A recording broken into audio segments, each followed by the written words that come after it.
Coming up on this episode of The Seriously Show. Okay, today is a very special day in the Preston household. It could bring me to tears, quite honestly. 1 year green card anniversary on this day. Takes my passport, puts it in a pink folder, and closes the folder. And I'm just like, that can't be good. No wonder he's had troubles at the border. He got arrested.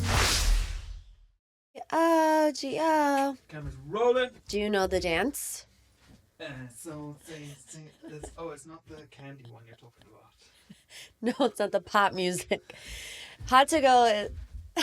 wait, let me sing the song and you do it. Ready? 5, 6. Wait, no one will see me from there. 5, 6, 7, 8. Radio, video. Boogie with a suitcase. Going into the disco.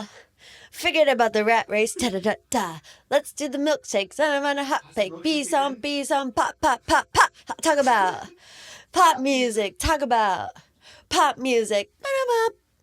Pop music. Ba-da-bop. Pop music. A for effort, honey.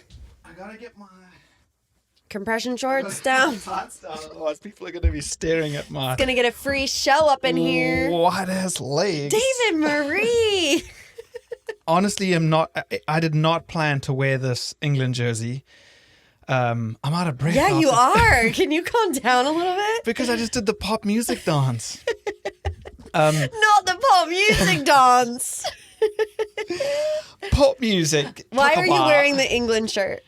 I'm going to play soccer after this. It's just a coincidence that we're also celebrating my 1 year green card anniversary on this day. Pure coincidence that I'm wearing my England jersey. Which we'll get to that in a second. But we have some things we wanted to talk about first. We hit a podcast milestone. Podcast milestone. Another yay. I cannot believe you no longer want to do the claps. I know. Honestly, it just makes post-production so much more challenging because you have to level sound effects, and speaking. So do you remember when I was telling you when we started this podcast that you had to crawl before you walk and walk before you run? I would like to hear those magic words. You are so right. Thank you. Ever since we have been pulling back on certain technical aspects of this podcast, I've been enjoying it more and I've been looser in these conversations. For example, we used to have 3 cameras. Now we just have 1. Yes. And sure, it's not as engaging if you're watching on YouTube, but for where we are right now, I think it's absolutely fine. And say it again for the people. You were right. You are right. You're always right. And I'm playing golf this afternoon. Yeah. So that's why you're really buttering me up, huh? Yep. We got sidetracked. We were supposed to be talking about the fact that our podcast hit a career milestone today. So according to the very reputable source of Reddit, 90% of podcasts don't make it past episode 9. And here we are. Episode 11. No, it's episode 10. Episode 10. Wow, I can't count. And of the 90% that make it to episode 10, 70% of the remaining don't make it to episode 21. Okay, so we have that's another our goal. next milestone. Woohoo! You know why? You know why podcasts don't make it past episode 10 and then episode 21? Tell me. People don't realize how hard it is to do a podcast. They see it online. They're like, oh, that's easy. I can do it. And even if you have the simplest setup ever, it's actually so hard to get people to actually listen to it. Yeah, 100%. It's so tough. And I think all your experience in the radio industry definitely helps us because you are like an idea machine. And I can tell. I like that. I like that title. You were on a morning show where every day you had to have new ideas. Yeah. We're thinking of stories to tell once a week. Yeah. You were doing it every single morning. I was. Yes. So yeah, as you were saying, it's one thing technically producing it, but it's also thinking of content and making sure that what you're doing is fun to listen to. Yeah, so we're just hoping to get the listenership up here. So share it with your friends, somebody that you think would find it funny. But not only that, we hit a social media milestone this week as well, which actually it wasn't this week, it was a while ago, but we have over 500 Instagram followers. Woohoo! Close to 600. We're I think taking we have, you on this journey and celebrating the milestones along the way. So, you know, because people see my Instagram following, and this is not like a brag, I'm just telling you straight facts. I'm almost to 200,000 Instagram followers and it took you years to get to 10,000. Yeah. It's taken me 5 years to get to this point. But people automatically think just because one thing you do is like kind of successful, depending on your definition of the word. And they think, oh, any little side project that she does, she's automatically going to have this built-in listenership. That doesn't always happen. You know, you still have to really work hard and post and, like you said, come up with ideas. We have 589 social media followers on Instagram, but I did have to delete the meanest comment that was left on our Instagram this week. I was like, wow, we finally got our first mean comment. What was my reaction when you told me? I don't remember. I thought it was funny. Yeah, of course. He's like, we have to read that on the podcast. So should I read it? Please. And this person, it's so stereotypical. No followers, no profile picture, like straight up troll. Like a human bot. Yeah, if they're a puppy or if there's no picture, I'm automatically in my mind branding you as a robot, and I just don't believe that you're a real person. So this robot said, I say this with absolutely no hate in my heart, but this podcast is going nowhere. You need to get a real job and stop trying. So that's cool. For like 3 split seconds, it like hit me in the heart. And then I realized how funny it is. No, I was upset like all day. I was. I think that if we get any more, we just got to keep shouting them out. I was upset. And I'm like, maybe that's a bad idea. I'm like, Morgan, don't be upset. Like, this person clearly does actually have hate in their heart, because who would just like leave a comment like that? But it really, I had to like snap myself out of it. And you know what's so funny is they say that for every like 10 nice positive comments you have to one negative one, the negative one is like most prominent in your brain. Oh yeah, 100%. Because even earlier that day, somebody DM'd me and I sent it to you, and they said, what's the chances that you and David will do more than one episode a week? Right. So literally we got like such a positive feedback from that. An hour later, we got that negative comment, and I dwelled on that negative comment all day. Yeah, the effects of a negative comment are like 10x that of a positive one. So bring on the positive comments, yeah, baby, because I'm sure if we post this as a clip, we'll get some more negative Yeah, I shouldn't comments. advocate for us shouting out negative comments, because now people might just keep spewing the negativity. But honestly, I just think it's funny that you care that much that you spend time moving your thumbs to write something. The amount of times I see something that I don't enjoy, and guess what I have a choice to do? Scroll past it. Yeah, past absolutely. No, they're just jealous, those bots. Yeah, oh, it's funny, but I'm glad we read that one out. Okay, today is a very special day in the Preston household. It could bring me to tears, quite honestly. 1 year permanent resident of the United States of America. So my immigration journey started many years ago, actually. We filed for a fiancé visa in 2020. Could have been 2022, I think. The fiancé visa took over 2 years. Yeah. And then once I entered the country, we got our version of an elopement. We signed a marriage certificate in your dad's office, pretty much, so that we could then get the green card application going.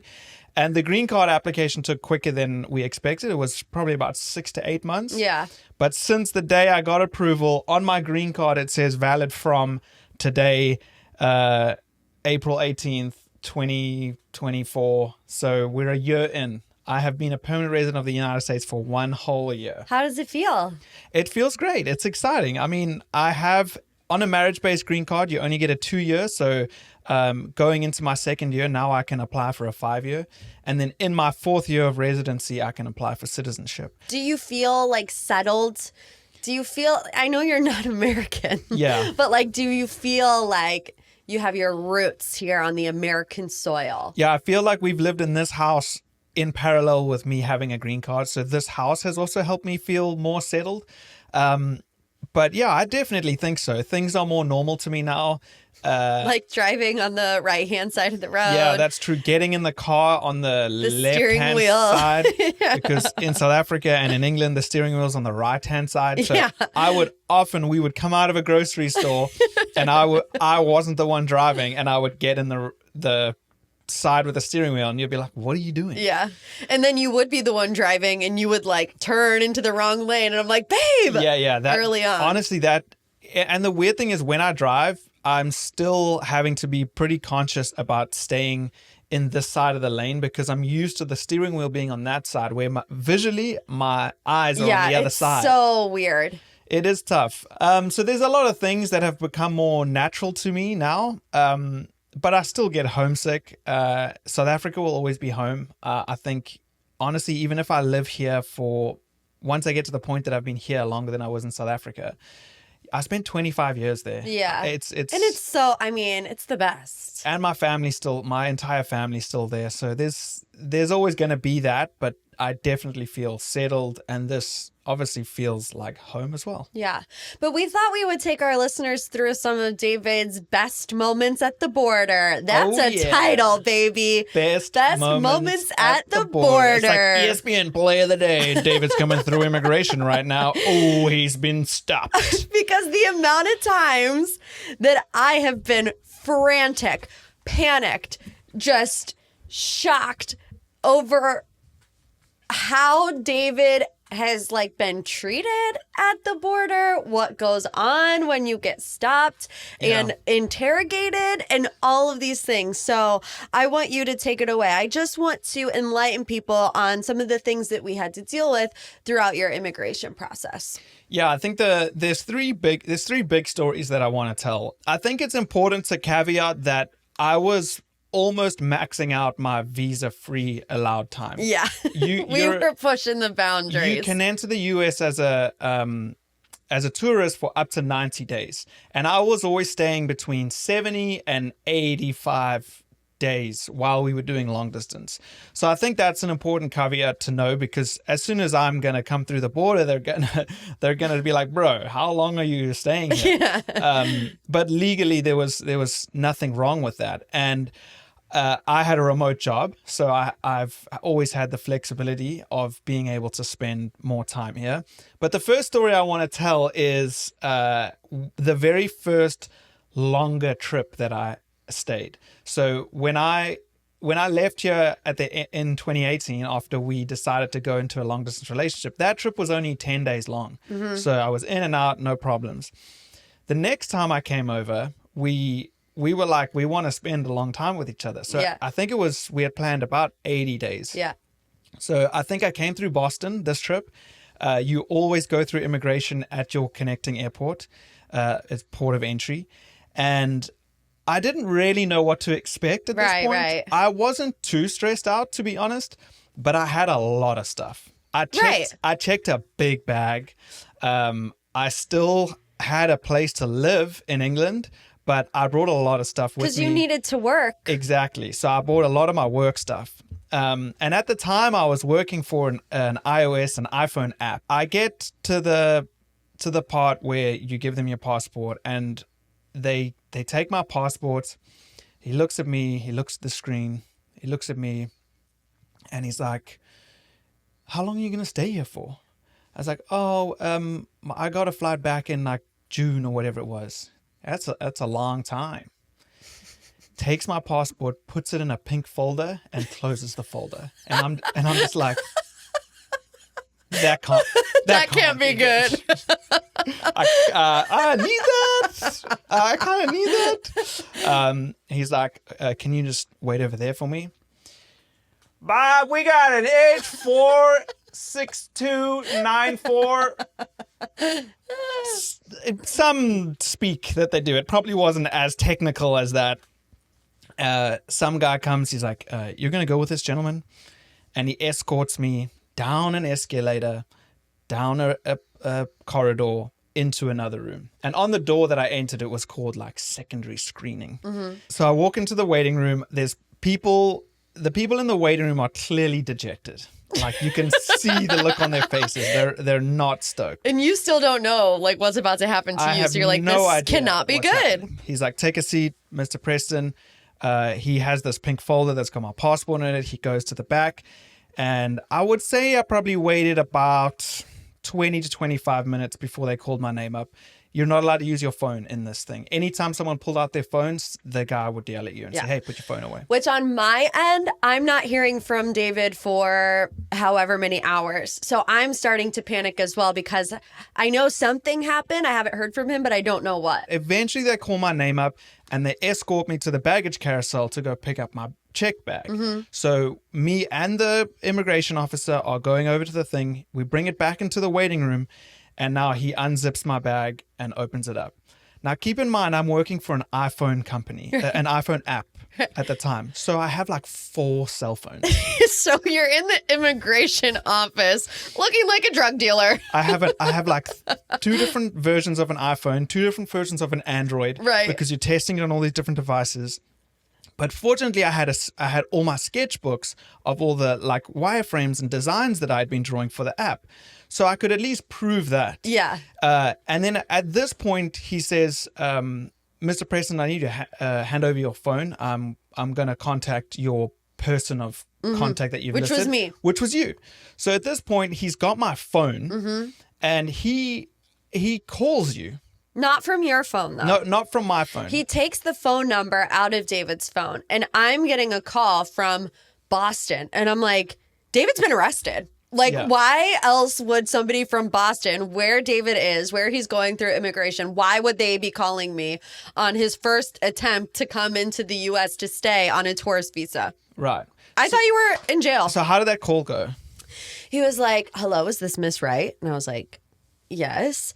And he was like, can you confirm who is coming to stay with you? And I was like, David Preston. At this point, we're not engaged either. Right. We're just boyfriend and girlfriend. I was like, David Preston. He's like, what's your relationship to him? And I'm like, well, we're dating. He's my boyfriend. And he goes, so what does he do for a job?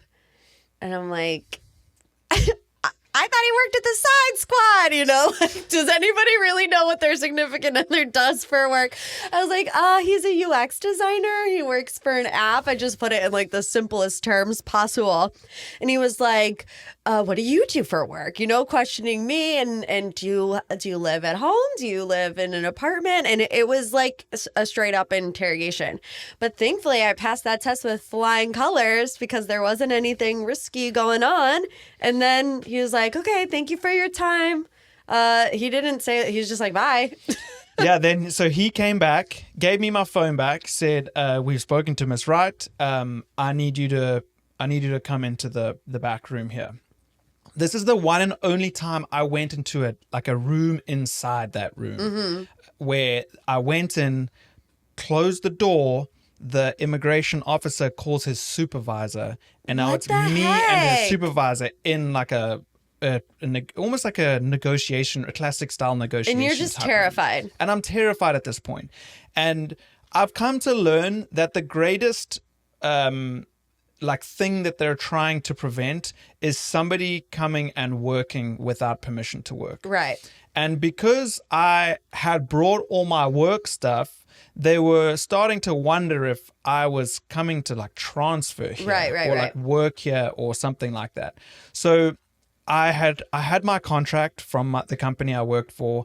I had my UK bank accounts. I had everything really. I had my UK address. I had all that. So long story short, they eventually determined like, hey, you're not coming here to work and that I'm going to be returning. The biggest factor was that I proved that my income was going into a UK bank account. So that sort of extra room situation was pretty scary. Yeah. Eventually they said, you're good to go. They can't really like give you advice, but they just said, make sure that you aren't spending as much time as you need to here. Yeah.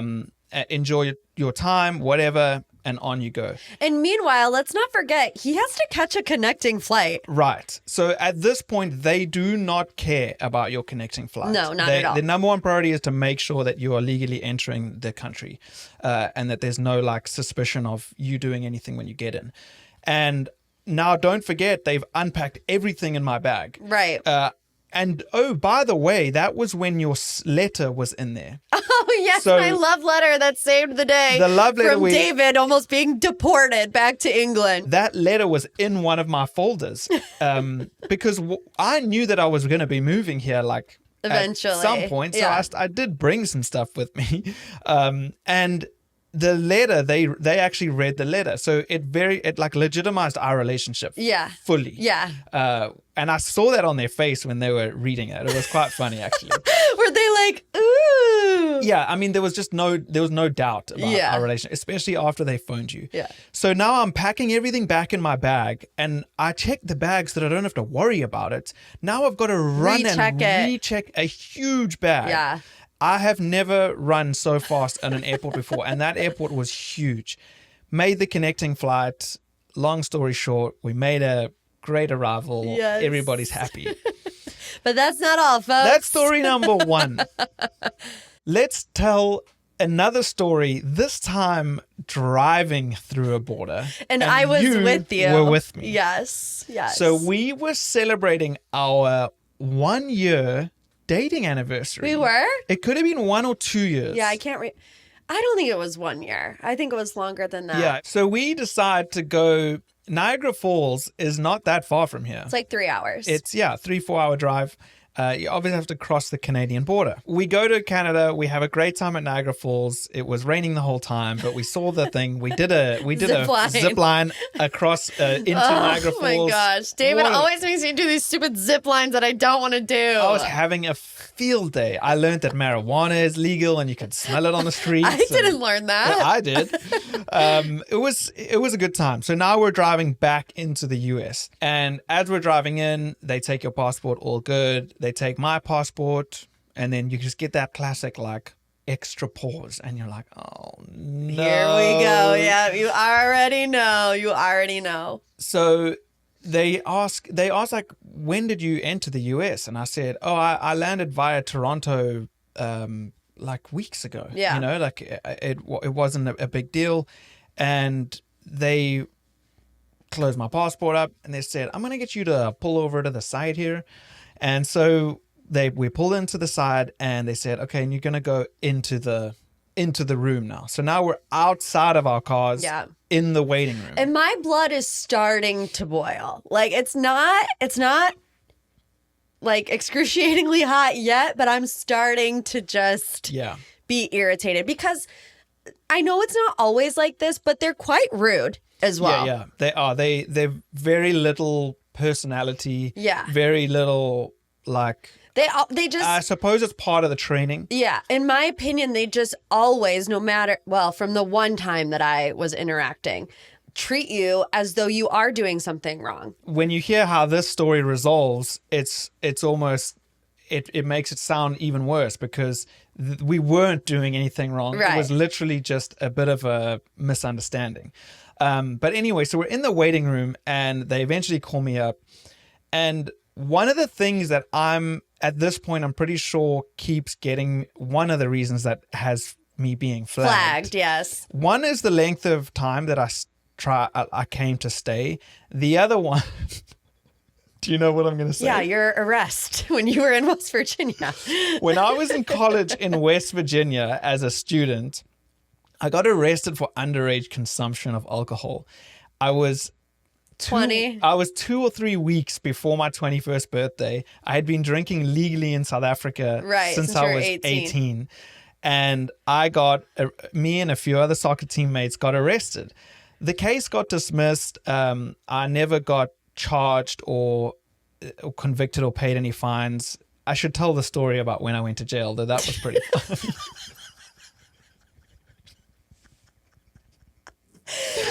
That's going to be a clip. That's going to be a clip. Everybody listening to this is like, no wonder he's had troubles at the border. He got arrested. So I walk up to the window after they've called my name at the Canadian-US border, and they said, so you got arrested in 2011, huh? And I'm like, this is where this is going. I was like, yeah, I did. It says here that you got arrested for burglary, and I was like, oh no, definitely not. It was underage consumption. So I don't know if it's like a training tactic or whatever, where they try like trip you up or get you to lie, see if how your reaction is. And I was like, no, it was underage consumption. I was here on a soccer scholarship, straight face, all that kind of thing. And she's like, okay. Eventually gives me back my passport and said, we pulled you over because we couldn't actually find your entry stamp. They didn't see that I'd entered previously. So they thought that we were just trying to drive into the US for the first time. Right. Turns out it was like on a random page at the back of my passport, like not with all the other stamps. And they just didn't see a stamp for port of entry. Yeah. So they were like, how did you get here? Right. So that is what ultimately flagged us. And then when they scanned me, they saw my arrest. Right. And then at one point they called me up there too. I was standing up there with you. And this lady, I wanted to clock her because you made it sound tame. She was so rude. She was like talking about your arrest, and this isn't like exactly what she was saying, but this was the sentiment, like, well, that was dumb of you, don't you think? Right. Like, why would you risk something like that? And I'm like, okay, lady, like, you didn't do something stupid when you were 20 years old. Yeah. My blood pressure is rising. And she's like saying things like, well, we can't let you in. Like stuff like that, where I was just like, what do you do? Like, lady. They make you scared. They make you like upset. And the weird thing, we're so different in those situations because David's calm, cool, collected. And I've also been, at this point, that wasn't just the second time I had been questioned at the border. I had been through multiple situations, some more intense than others. And I just know that all you have to do is keep cool, answer the questions verbatim, like what they ask you, answer that. Yeah. Don't go into more detail. Don't go into less detail. Just answer them. So I'm almost anticipating all these odd follow-up questions, and you just have to get through them. Yeah. And you're standing there like boiling, and I'm like, it's part of the process. It's part of the process. It's part of the process. So we made it back into the US from our lovely overcast time in Canada. And what was the third time? Oh, I got involved in the third time. The third time was when you came in from, was it Mexico? So the third time, now at this point, we are engaged. Yes. I am on the verge of moving here permanently. We're waiting for my fiance visa. And I go on a company retreat to Mexico. The company I work for is US based. Every 6 months, we go on a retreat. Go to Mexico, have a great time, re-enter the US via Houston airport. And the officer says to me, so where do you live now? I said, my fiance and I have applied for a fiance visa. I'm in the process of getting that, but I still live in the United Kingdom. It's like, do you have a lease agreement for your apartment? And all I had was a letter from I call him my uncle, but he's just a really close family friend whose house I was staying in. Mm-hmm. And he says to me, like, this wasn't a firm enough lease agreement because it was just like a letter saying David's staying here, whatever. So same thing, passport in the folder. And I'm like, follow me, sir. Jimmy, aisle 4 here. And you're like, here we go again. But are you feeling at least... pick up for you. Are you feeling a little at least more confident this time around? Honestly, it's reached the point where I'm just going through the motions. Yeah. As soon as I see hesitation, I just prepare myself. Yeah. And I had started booking longer connecting times to accommodate for these things happening. And like, when I think about it, there were reasons for me to get questions. I had been arrested in my past and I was staying here up to the maximum that I was allowed to, which is abnormal. Yeah. And that is what all of the immigration officers said to me. And I go back into the secondary waiting room. I see a bunch of dejected faces just sitting there sad. And let me tell you, some of the things I heard back there, some people would try and travel without passports. What? They would just not have a passport. And like, I really do feel for some people because it's just like, they've never traveled before. Yeah. And they don't understand the process. Yeah. So, it was, you saw some pretty sad things back there. And then also you just saw some absolute idiots. Like they would swear at the immigration officers and they would yell at them and and you're just like that's not going to do you any favors. Bro, you've got to just go through the motions and follow the process. And so this officer was probably one of the friendliest I've experienced back there. They always hand you off to somebody else. And he's like, so, apparently you filed for the K1 fiance visa. I was like, yeah, we're waiting on that now. It should come through one of these days. He's like, so what does your fiance do? It's like, oh, she's a morning radio show host in Cleveland. What's the show called? Oh, it's at the time I think it was called the Jeremiah Show, Q104. So he starts looking it up online. I can't see his computer screen though. He's like, what's her name? I'm like, Morgan Wright. And so he finds your website where you've got your profile. He turns the screen. He's like, is that her? I'm like, yeah, that's her. And then he plays your broadcast. Like you had your podcast episodes of each morning's show. Yeah. And he like plays, and I can hear now I'm listening to you on an immigration officer's computer. I'm like, yep, that's her.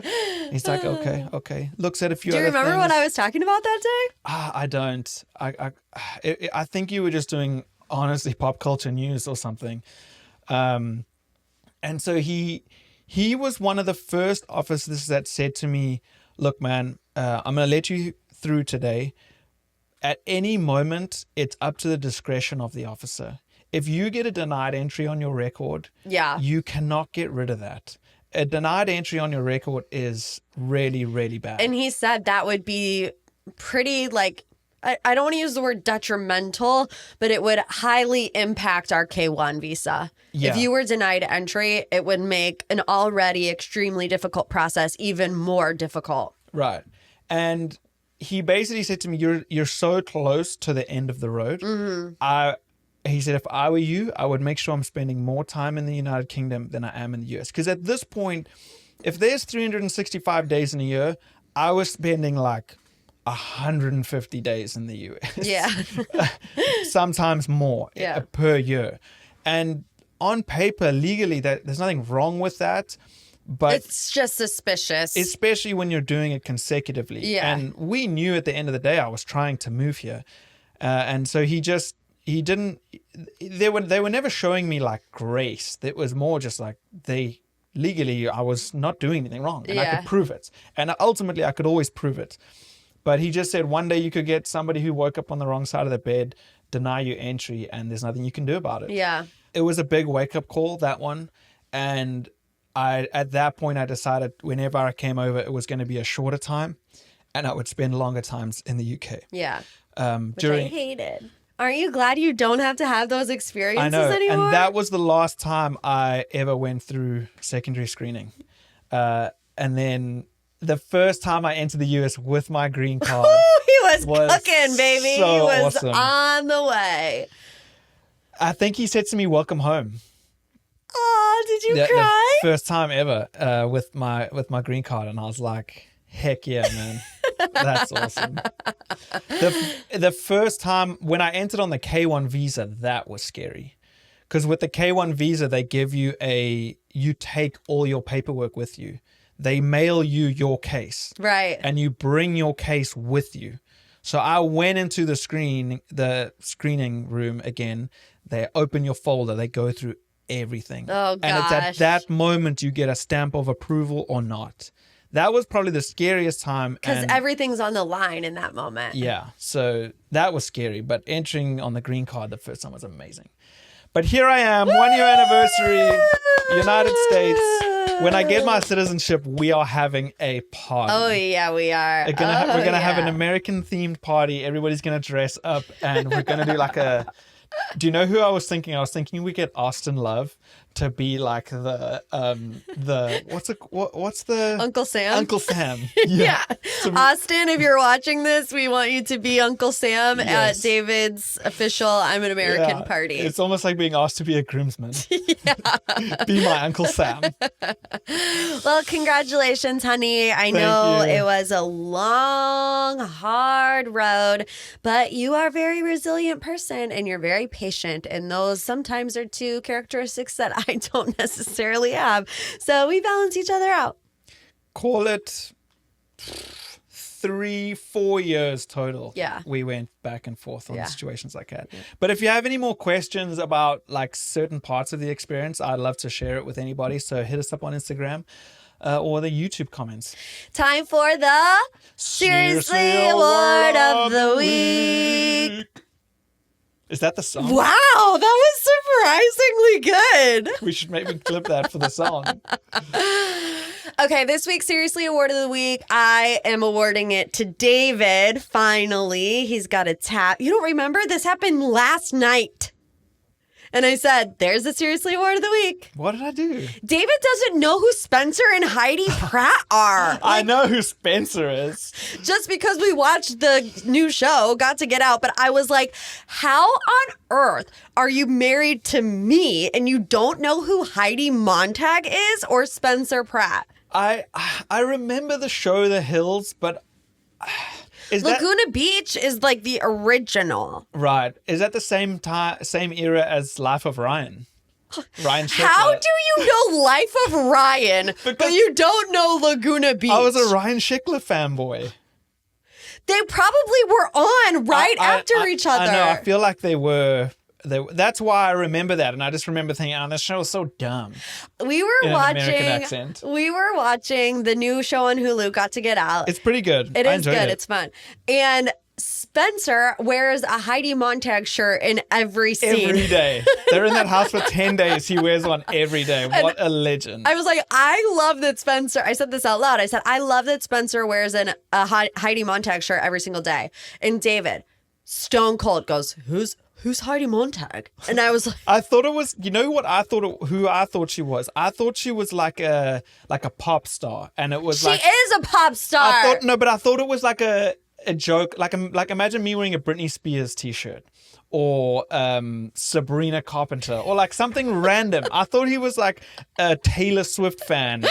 And he was just really proud of that. No. Once I found out that it was his wife, I was like, that is unbelievable.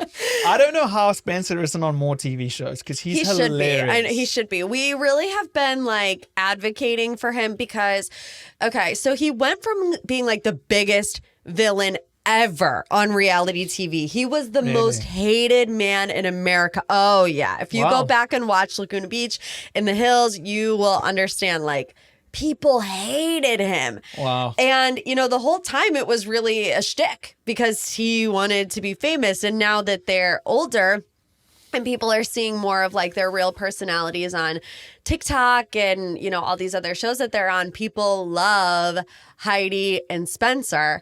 And there's been a couple different like rumors of shows that they could potentially be on.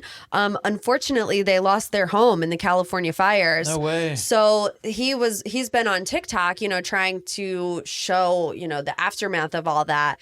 And I can't remember if it was him specifically, but or if it was fans, but someone had pitched the idea of having a reality show watching them rebuild their home and their life. And people were like, yes, please. I have always wanted Spencer and Heidi to do The Traitors together. Ooh. I think that would be amazing. We haven't had a couple on The Traitors yet.